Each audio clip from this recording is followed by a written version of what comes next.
Prince Harry's account of being skinned alive by the British media over his naked photos from Las Vegas omits the fact the images were published in America while the UK media initially complied with palace demands for privacy. The Duke of Sussex was dating Cressida Bonas when, shortly before he was due to begin his second tour of duty in Afghanistan, his friends persuaded him to go on a seize-the-day lads' holiday in Las Vegas. During one drunken night, Harry suggested a game of strip billiards with some young women he had only just met, and he was photographed naked alongside one of them, in August 2012. Harry writes in his memoir Spare about how the media depicted him as Prince Thicko, but his account omits some major details about what actually happened.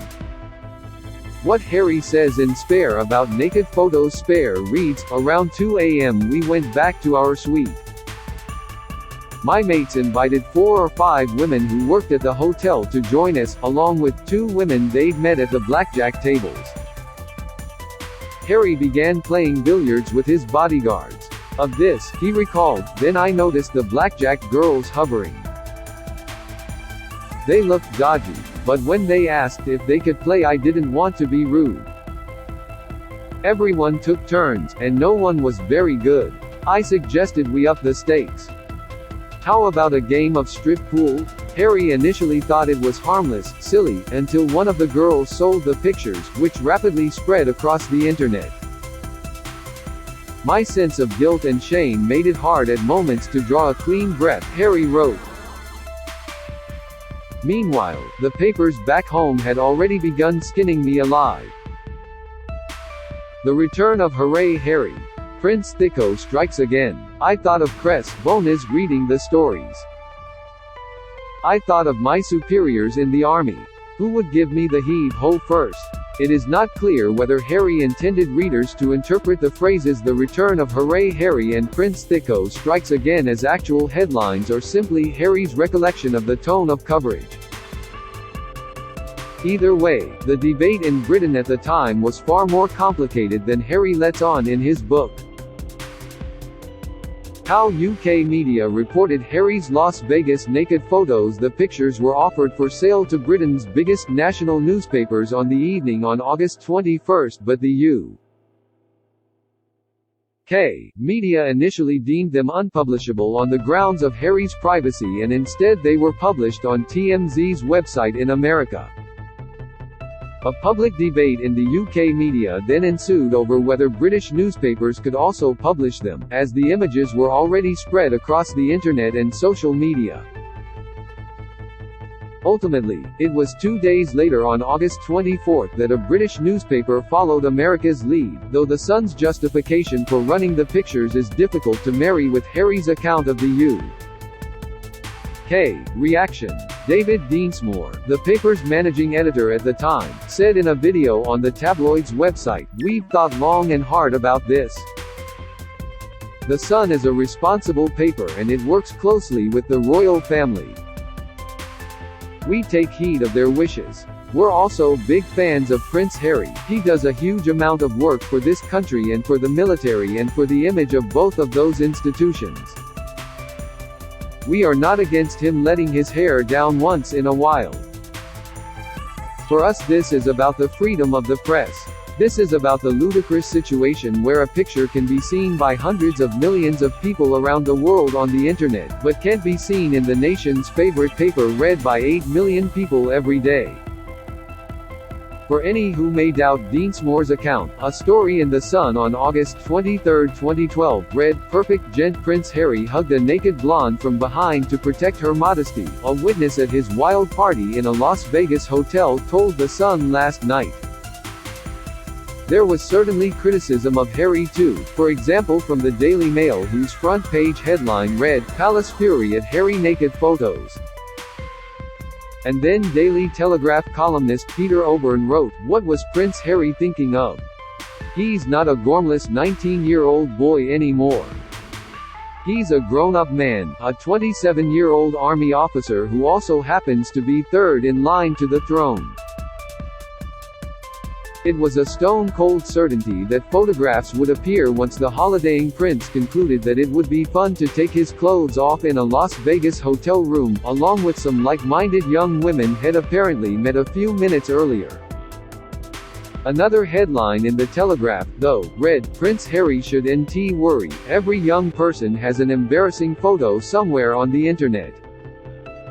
Harry's one-sided portrayal of UK media. As with much of Harry's account of the British media in Spare, the Duke's portrayal of the UK press is one-sided. The pictures only surfaced because the US media published them at a time when the British media was complying with the palace's request for privacy. Deansmore's reference to the Sun taking heed of the palace's wishes alone is interesting in light of Harry's past account of an invisible contract between the palace and the media. The prince told Oprah Winfrey in March 2021, "If you as a family member are willing to wine, dine and give full access to these reporters, then you will get better press."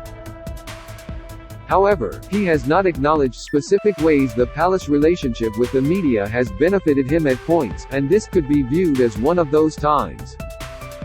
While there were certainly critical voices in Britain, there were publications defending him too. Among the first British newspapers to go to print with a story about the scandal was the Evening Standard, which ran the headline, "A Royal Defence of Naked Harry."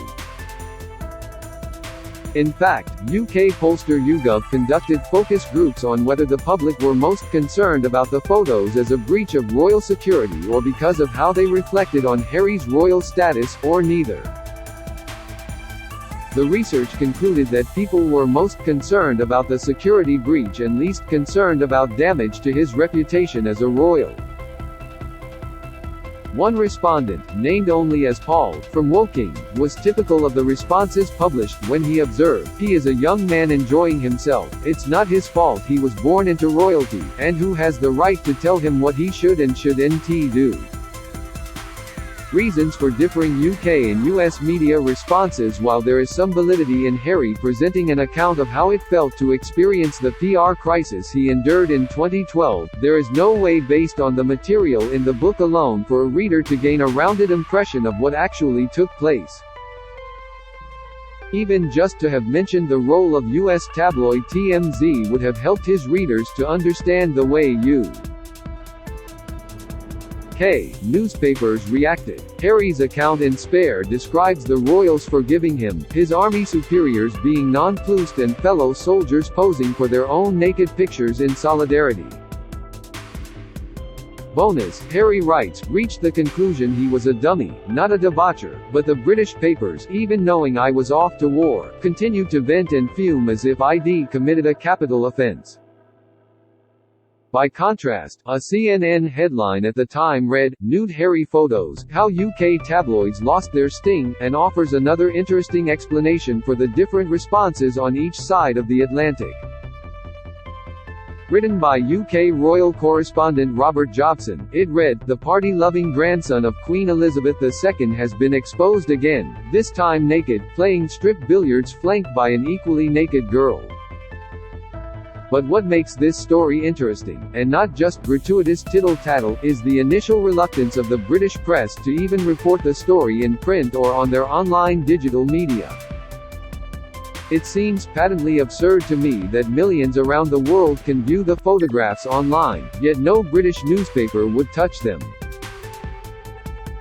Jobson recounted how the pictures were first published on the net by TMZ and seen by millions, but the palace PR team reminded media outlets in the UK that the pictures were taken in a hotel suite where the prince would have had a reasonable expectation of privacy in the eyes of the